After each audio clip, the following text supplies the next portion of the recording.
tarde, noite a todos. É com imensa alegria que, em nome do presidente desta casa, Dr. Moisés da Paixão, saúdo a todos os componentes da mesa de honra.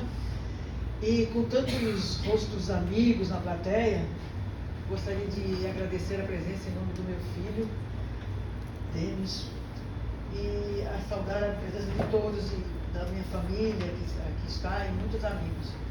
Não vou nem me estender muito porque já estou emocionada aqui. Prezadas amigas e amigos das palavras e das artes, permitam-me tratá-los com a familiaridade dos que se irmanam nas artes. Por coincidência, a mesma frase pensada de Lu Salomé eu também trouxe para hoje, Renato. A vida humana, ela própria, é poesia.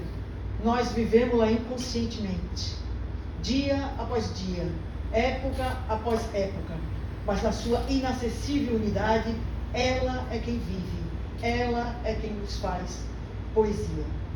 Esse pensamento da escritora e psicóloga que Freud chamava de a poeta da psicanálise, Lu Salomé, que abre seu livro de memórias, pois sinto que nós construímos memórias quando aceitamos o chamado da vida ao aprofundamento, à plenitude, à harmonia da desarmonia cotidiana.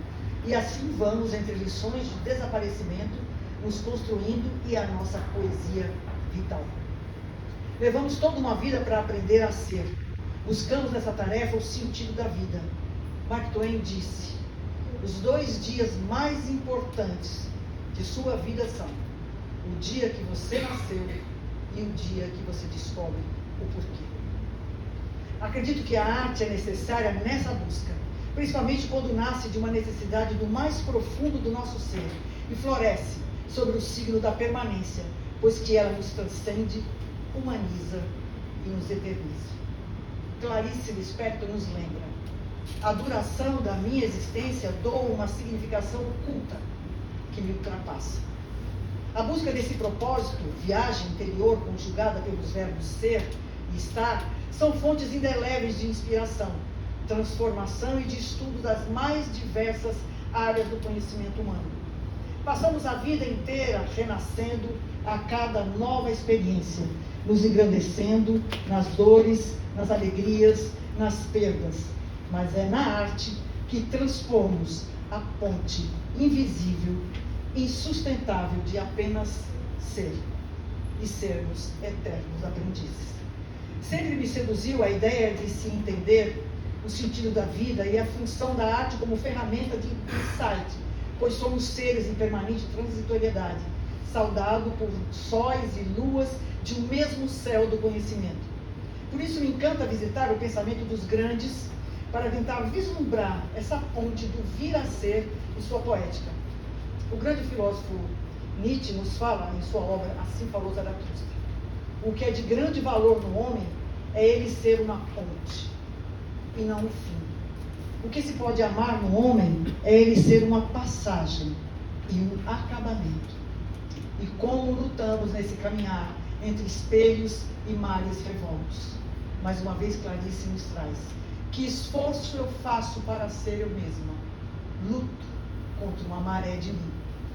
Nessa luta diária e íntima, as palavras nem sempre alcançam os nossos acontecimentos interiores, como bem disse o poeta Rilke. A maior parte dos acontecimentos é inexprimível e ocorre em um espaço em que nenhuma palavra nunca pisou. As palavras são voláteis e nem sempre conseguimos exprimir o que nos vai na alma, como bem disse a poetisa Wanda Failante: sinto asas no pensar, voo a tempos distantes. Sim, voamos em busca de um tempo que nos defina, para um dia podermos dizer quem somos, numa linguagem inaugural. Ferreira Goulart traduziu: uma parte de mim é todo mundo, outra parte é ninguém. Fundo sem fundo, uma parte de mim é multidão, outra parte estranheza e solidão. Uma parte de mim pesa, pondera, outra parte delira. Uma parte de mim almoça e janta, outra parte se espanta. Uma parte de mim é permanente, outra parte se sabe de repente. Uma parte de mim é só vertigem, outra parte, linguagem. traduzir-se uma parte na outra parte, que é uma questão de vida ou de morte. Será arte? Será arte? Será arte?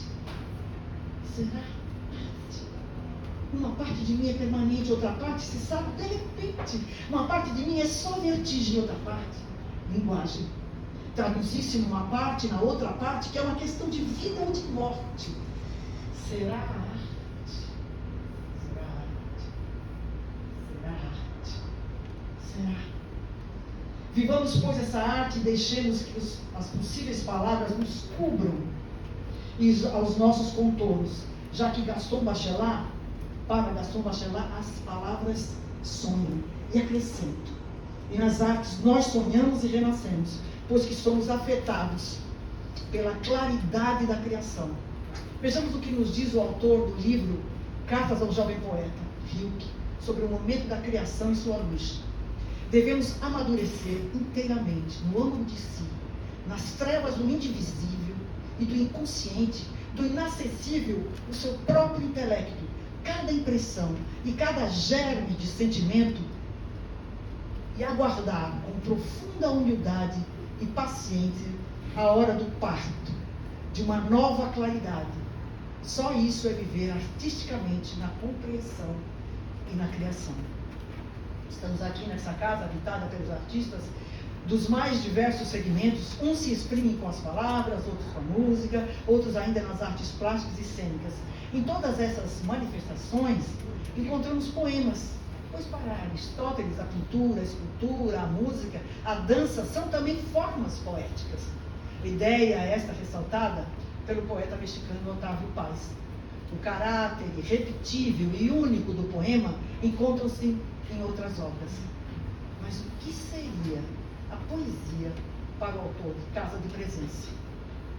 A poesia é conhecimento, salvação, poder, abandono, operação capaz de mudar o mundo. A atividade poética é revolucionária por natureza, exercício espiritual, é um método de libertação interior. A poesia revela este mundo e cria outro. Pão dos eleitos, alimento maldito, isola, une. Convite à viagem, regresso à terra natal, inspiração, respiração, exercício muscular, oração ao vazio, diálogo com a ausência, o tédio, a angústia e a desesperação a alimentam. Pois para ele, entre a poesia e o poeta, entre Deus e o homem, aparece algo muito sutil, muito poderoso: a consciência de si. E o que é mais significativo, a consciência da consciência. Chegamos, pois, ao ponto em que gostaria de ressaltar a poesia como ponte de conhecimento. E essa casa como ponte não só de convivência, mas de encontro entre poetas da existência e da sociedade. Chego a essa casa, presidida pelo músico, compositor, maestro, escritor e professor Moisés da Paixão, que com sua generosidade abraça a todos que aqui chegam, pois como numa partitura, ele é o regente de uma sinfonia de pensadores, artistas, escritores. Chego, pois, com orgulho e gratidão por poder aprender a ser uma entre tantos saberes e artes. Como ele bem ressaltou em seu mais recente livro, Nave Precursora, coletânea de poemas, onde publicou um poema do seu neto Felipe da Paixão, de apenas 15 anos, que traga esse trecho, pois que fala da arte, que nos irmana. A arte é o sussurro da alma, uma ponte entre o real e o ideal. É a cor que salta da tela, é a melodia que dança na partitura. Caros amigos e amigas, é assim que fazemos ser possível em nosso caminhar essa convivência e tornar real a nossa arte. A arte que nos embala e através do tempo, de que fala o poeta Moisés da Paixão. No mar do tempo, sobre ondas de minutos, vejo horas em segundos, passado, presente, futuro. E nesse momento que o presente de chegar aqui e será memorável através dos tempos, gostaria de registrar meu agradecimento especial a toda a família Barreto Campeiro e em nome do pai do meu filho, Paulo Campeiro, pelo apoio à minha candidatura e também à acadêmica e vice-presidente dessa casa, Glória Maria Priori da Amora, que trouxe meu nome para ser apreciado pelos senhores e senhoras, que culminou com esse dia de posse. Ela, a quem Carminha Barreto Campelo chamava carinhosamente de a arquiteta dos sonhos, também contribuiu para eu realizar este sonho, que hoje só começa, pois pretendo trabalhar para fortalecer os alicerces dessa casa e a sua missão de promover o desenvolvimento da cultura literária e artística em Pernambuco, idealizada pelo escritor Luiz Ferreira dos Santos, que fundou essa casa no Dia da Cultura, 17 de julho. Me sinto feliz nessa chegada, pois sou saudada pelo meu amigo, grande ator, pesquisador e radialista, o acadêmico Renato Faelante, que tantas vezes aplaudi no palco, que até trabalhamos juntos em alguns comerciais para a rádio. E quando montei o espetáculo Fogo da Vida, sobre a vida e obra de Lúcia Salomé e Hilke, ele generosamente prestou sua voz para interpretar Freud. Ter convivido com ele e com a sua querida e inesquecível escritora, poeta e atriz Wanda, e sua família, que tanto admiro, pois dedicam a vida, a arte, que vive sobre a égide da criatividade. Só posso agradecer essa alegria e generosidade com que fui aqui saudada. Estamos aqui, caras amigas e amigos, para enaltecer os elos entre o passado, presente e futuro, entre lembranças, afetos, mas principalmente entre todos aqueles que se consideram operários e operárias da arte. A arte essa que nos mantém vivos, hoje e além, pois somos feitos dos que nos antecederam e deixaremos um pouco de nós nos que virão. Por isso é importante ressaltar a vida e obra do patrono dessa cadeira de número 22, uma personalidade como do professor e jurista Barreto Campelo, além de deputado federal que foi pai de 15 filhos, sendo 15 criados,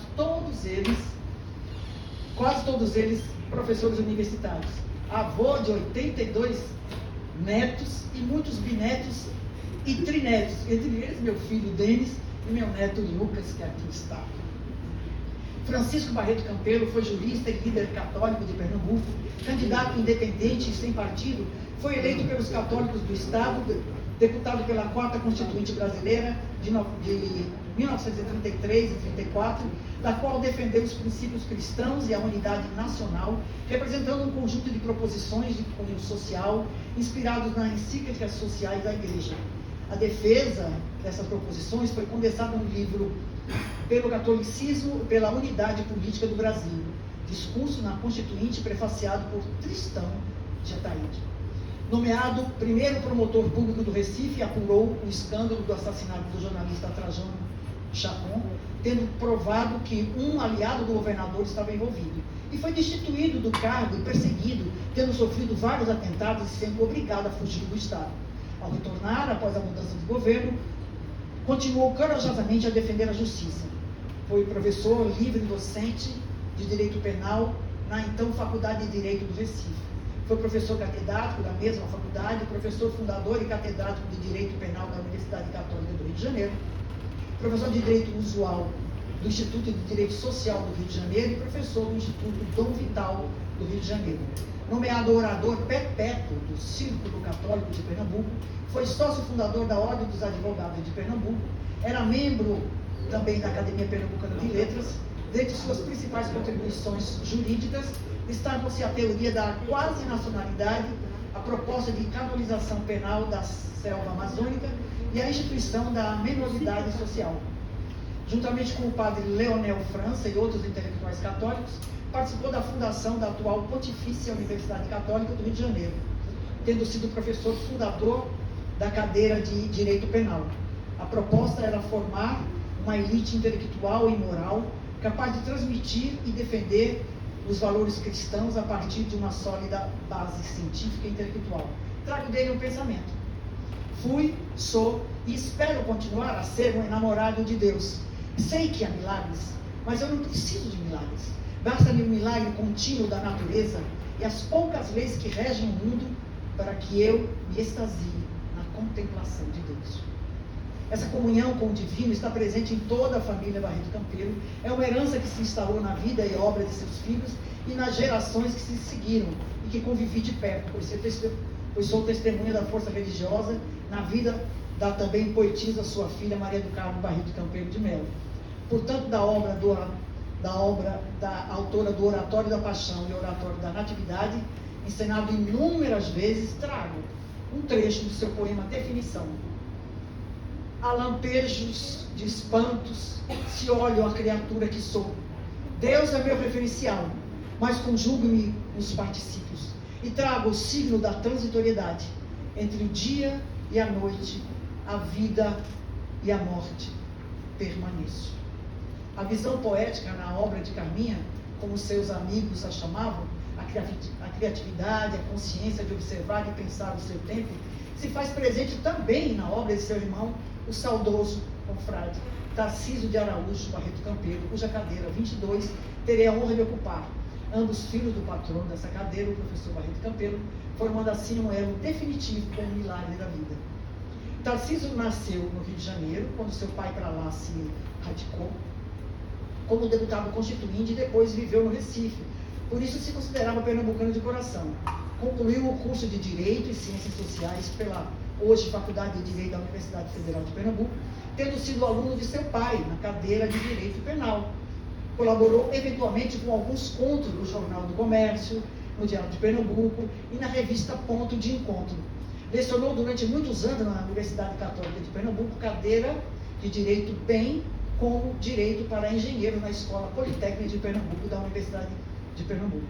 E também vários cursos promovidos pela Academia de Polícia Civil de Pernambuco e exerceu a advocacia. Atuou como criminalista e procurador. Teve 2 filhos e 2 netos.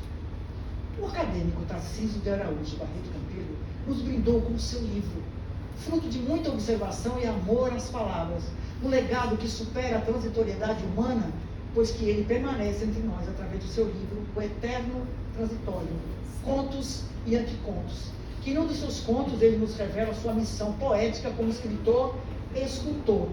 O que nos falou Aristóteles? São deles essas palavras. Escrever é esculpir palavras, é ordenar frases que formam a figura da ideia. Como o escultor molda o barro, criando a forma ideal, o escritor modela o vernáculo, fazendo nascer sua mensagem. Ou ainda, quando o cinzel lança fora pedaços da madeira ou do granito, para que surja a figura perfeita. Age como a caneta do escritor, que rejeita as demais palavras para plantar no papel somente aquelas essenciais à existência da mensagem. Assim, escrever é uma mágica. Se inicia com a ideia, sendo consútil, e se concretiza na grafia das palavras. Escrever é um grito que será ouvido por todos os que contactarem com o texto. É ponte criadora entre um eu e infinitos outros. Em seu outro conto nos revela: à medida que o homem avançava em anjos, o grito crescia dentro dele e se volumava, ao ponto de ele perceber que ia lhe estourar o peito e libertar-se. E não podendo mais contê-lo, foi lentamente descerrando os dentes, e o grito iniciou a sua fuga. Então o homem sentiu-se morrer e percebeu que ele era o grito.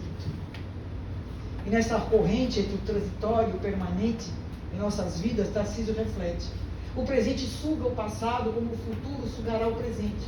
Nem o tempo, ser faminto, se autodevora. Nem ele, com toda a sua força, com todo o seu poder, conseguirá destruir o fato de ter havido um milagre, a beleza suprema de uma explosão da luz de uma gota de orvalho. E ainda Tarcísio ressalta, a finalizar um dos seus contos: o importante na vida não é unicamente realizar os desejos, mas ser capaz de sonhar. E ele sonhou. E construiu um caminho que o trouxe até aqui. E aqui reverberarão suas palavras eternizadas em sua obra e vida. Esta capacidade de sonhar eu trago em mim, pois sou fruto de um sonho de meus pais, seu Ziel e Dona Bila, nordestinos do Rio Grande do Norte, que foram para São Paulo para formar uma família, pois os médicos predestinaram que tinham que mudar de clima para os filhos nascerem. E assim foi. Lá nascemos eu, a primogênita, como meu pai gostava de ressaltar, e minhas 4 irmãs, das quais 3 estão aqui. Eu sou a Maria Jusceli e a Sandra. Somos testemunhas das batalhas, dificuldades e alegrias construídas por eles, numa casa repleta de amor e coragem para lutar pelo que acreditávamos. Mesmo buscando construir sonhos de ser independente, de conquistar uma profissão digna e apaixonante, de ser mãe, de amar a vida com todas as suas nuances, glórias e dores, ainda trago em mim a menina, com suas curiosidades, angústias e insegurança, mas de coração aberto, tentando aprender a ser uma pessoa melhor e, portanto, grata por tudo. Pois tudo que vivemos é aprendizado. Acredito piamente nisso. A poesia sempre esteve em mim como um elo entre o meu já e o eu a vir a ser, como exercício de se compreender e amar essa vida enigma que o Salomé nos falou no seu poema Hino à Vida. E nesse caminhar tentar salpicar de azul os momentos tremeluzentes do agora, unindo palavras e imagens que me revelasse e curasse meus olhos dos abismos que temia e me encantava. Quem primeiro nos mostrou, a mim e minhas irmãs, esse universo da poesia foi meu pai, o poeta Osiel Pereira da Silva, que lia e recitava poemas que até hoje estão gravados na nossa memória. Nos embalava nos sonhos, com suas histórias mágicas e cheias de segredos e mistérios que ele inventava e reinventava. Minha mãe, Dona Bila, com sua sabedoria, sonhava junto de nós 5, nos ensinando a ser mulher e a amar a vida com tudo que ela nos oferece. Essa experiência foi transformadora para mim e minhas irmãs, pois que esse elo floresce até hoje entre nós e nos constrói, entre consoantes e vogais, frases e orações que nos mantinham atentas e aprendizes de ser. Que só fui compreender esse destino anos mais tarde, quando um amigo me apresentou a obra de Otávio Paz, ele, nobre da literatura, e silenciei quando essa frase que me inspira até hoje. O poeta escreve para vir a ser. Não é João Augusto. Pois aqui somos feitos no despreparo e na transitoriedade. Essa memória de minha rica infância fez nascer em mim um amor pela literatura, pois comecei a escrever poemas na adolescência, por necessidade de me saber, sem nenhuma intenção de publicar. Era imperioso para mim escrever, pois as palavras para desenhar o que eu apenas pressentia ou sentia. Estava sempre lendo e até hoje tenho esse hábito de mergulhar no pensamento do escritor, seus personagens, suas imagens, enfim, um novo universo. E mais tarde descobri outras artes que me encantavam, mas foi no teatro que encontrei a união das palavras tão preciosas para mim e o gesto, onde o verbo se fez carne. Pois o que se vive no palco fica reverberando como uma sinfonia entre atores e plateia, que harmonizaram não só coração, mente e respiração. Nessa arte milenar que no efêmero instante que pisamos o palco, a luz se faz. Tentamos, com voz, corpo e memória afetiva, vivenciarmos juntos uma nova realidade. Pois, como afirmou o grande ator Rod Steiger, o ator lembra às pessoas a poesia desse estar vivo. Este é o poder da arte em si, no meu entender, que depende do outro para existir, seja do espectador, do ouvinte ou do olhar atento para uma obra de arte, que então se manifesta.